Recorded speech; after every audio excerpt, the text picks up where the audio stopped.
Choip, choip, choip. Choip, choip, choip. The people of this town really don't respect money. Just look at how many coins they're dropping. Periodically, I'll just get a few. Even on railroad tracks. Although, maybe that's a realistic touch.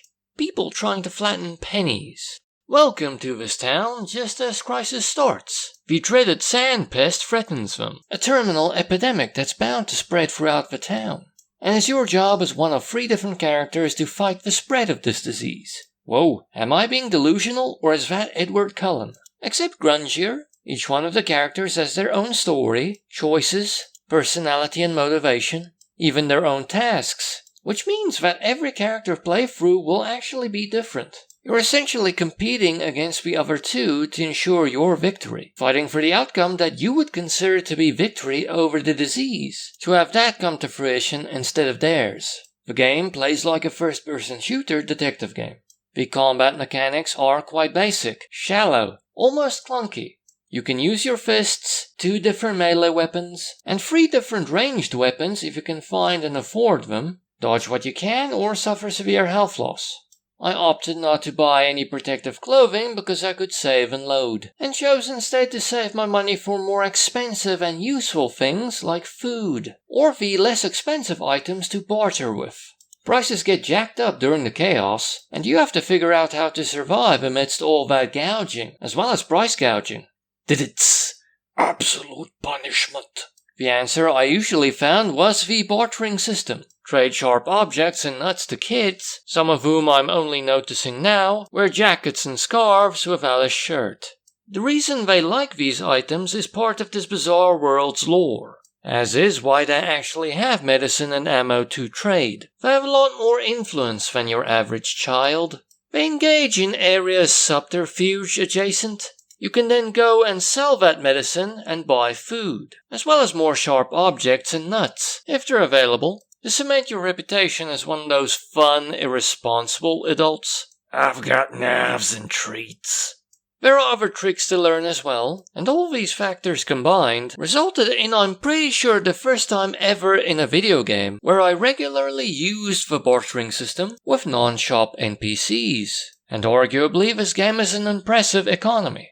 Sure, once you get the hang of it, you can exploit it, but still nice. More shredder claws to exchange. So we've dealt with combat and economics, what's next? Walking and talking. And you do those 2 things quite often, for large portions of the game. You talk to someone, then go to the objective, and then to another until done. Sometimes from one end of the map to another. It's rather laborious, especially since the disease will infect different zones throughout the course of the game, populated by sick people. And if they touch you, you become infected. But don't worry, they're very slow zombies. As long as you have an opening, you can run right past. Posing more of a threat in these zones are the disease clouds. Is it just me or does it look like cascading skulls? And these can also infect you and decrease your immunity. But they have a tendency to be much bigger, faster, and have the tendency to sometimes spawn where it would be most difficult for you to avoid them. And sometimes in those situations they don't seem to go away, forcing you to take a detour. Because even though you can jump in this game, there are very few things you can actually jump onto. So in tiny corridors like this, there's really no counter. You can also buy protective measures against infection, but once again I prefer to just save and load. Not again. At least this makes the walking a bit more dynamic, threatening, if frustrating at times. And the following day, zones that were infected turn into looter zones, where the chances of getting sick lower quite dramatically. But the houses are occupied by looters, and you'll encounter knife-wielding killers on the street, all of whom seemingly used to have knife-throwing acts. Just look at that skill. Plus their faces are permanently fixed into a snarl. So eventually combat will come and find you to break up the monotony. Your objectives are time-based, and they have to be completed on the day they're given to you. If you don't, you miss out on the opportunity, or if it's a higher-end objective, you lose the game. Possibly. The game gives that impression. I just never took the chance. Sometimes it's really tense, thinking, will I make it on time? But usually you should if you plan the optimum route. Probably with time to spare. but it still adds heartbeats per minute, much like his expression. This game has an eerie atmosphere. It has surreal, sharp, gothic architecture in a weird open-world town. The graphics have aged, but the creepy design still holds up. I mean, during one of the walking segments, someone saw me playing this and just assumed it was a horror game. So brown and grey, where morning looks like afternoon. Plus, it's bolstered by some brilliant music that's rhythmic, creepy, and kind of contemporary. At least more so than the world it plays in.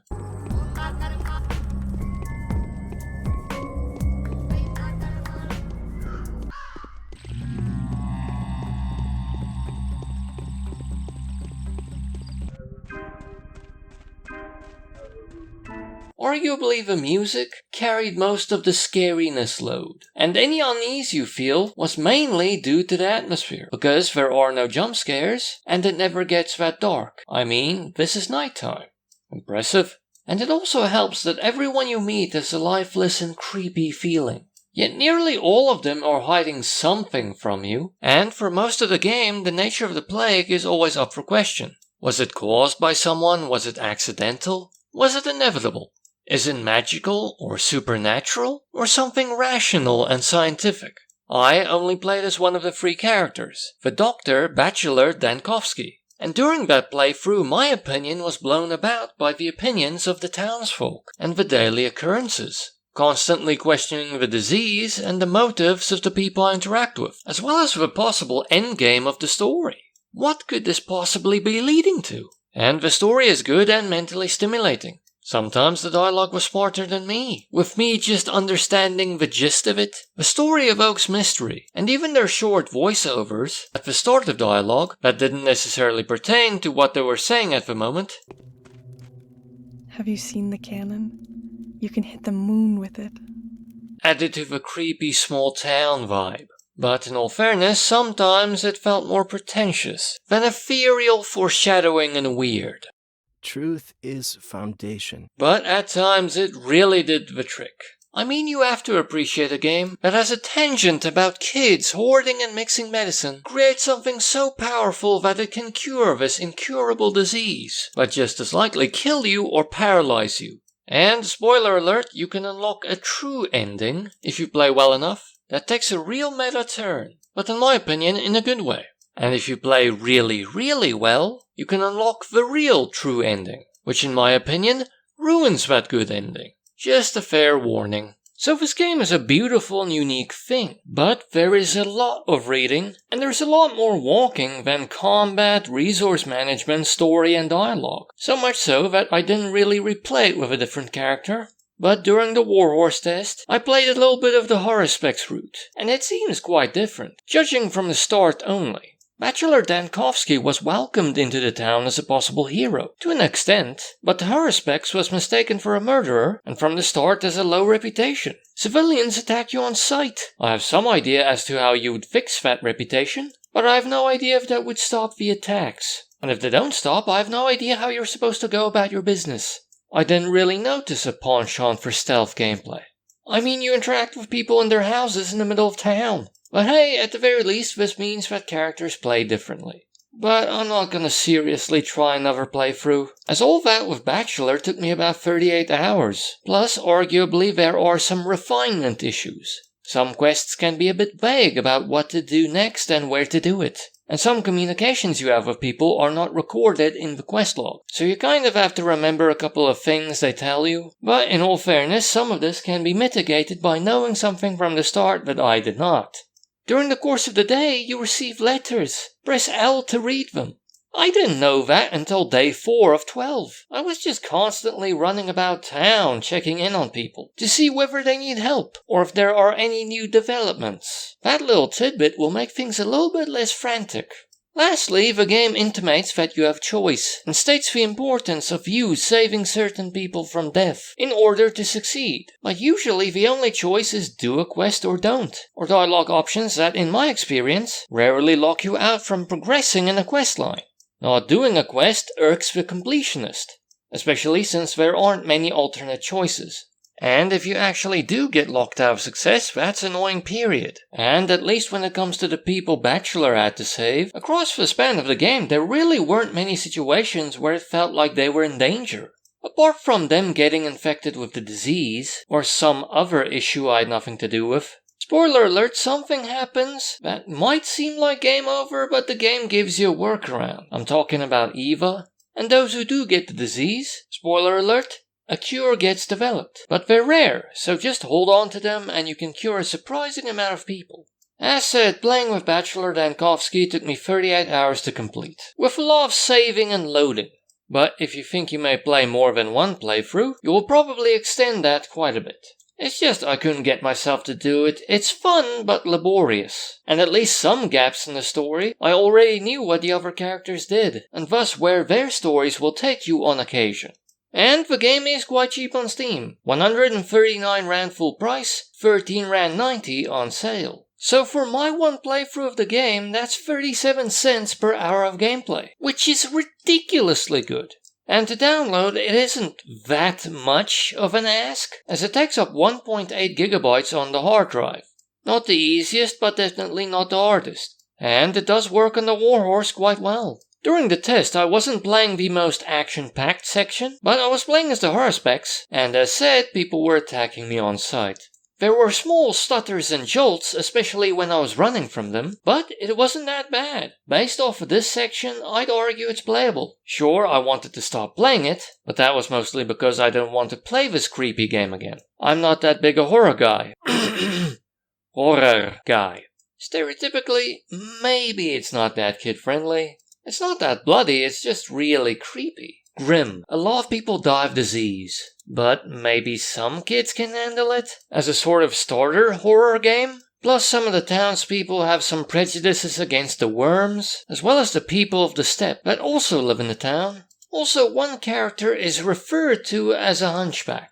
This game has a great surreal gothic town. The design looks great, but the graphics have aged though, and some house designs repeat a lot, look very samey at times. The game has great rhythmic, creepy, scary music. Brilliant and original, perhaps the best part of the game. It's probably what's mostly responsible for the creepy atmosphere. The story, dialogue, and world building are great. The story keeps you guessing at the nature of the plague, as well as the motives of the people, which is a great way to go for a detective story. The world is really weird, and a great many people in this game are unsettling geniuses. Some were indeed smart enough to confuse me with their dialogue, but sometimes some dialogue can be triggered before it's supposed to. For instance, your character relaying some information that they haven't found out yet, and sometimes those snippets of voice acting that get played when you start a conversation can sound pretentious instead of their usual creepy. But when it's creepy, it can really get the job done. Give hints at what your rivals are doing now, which add to the creepiness because it makes them feel like predators. The game also has a great economy in my opinion. You barter a lot with the townsfolk and get what you need. Bartering actually matters in this game, but eventually you will get a lot of money doing this, and the system will become less relevant. But at first, while you're struggling, figuring it out, starting to do it well, it's a real jolt.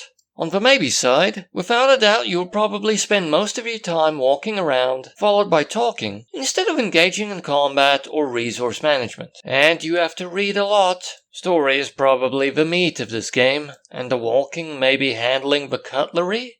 And this focus is amplified because on the con side, the combat is so simple and arguably it's clunky. It can be satisfying to win a fight though. Plus there are some unrefinements, such as a lack of quest direction, premature dialogue triggers, restrictive jumping that allows you to jump but not onto many things. Plus the disease clouds can be really annoying, especially when they spawn on a narrow pathway blocking your way, meaning you have to go around. Come on, play it. Be distracted and waylaid by the combat crucible. That is rat stabbing.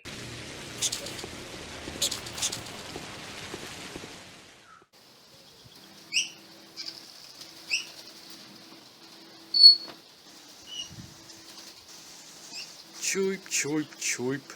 Choip, choip, choip.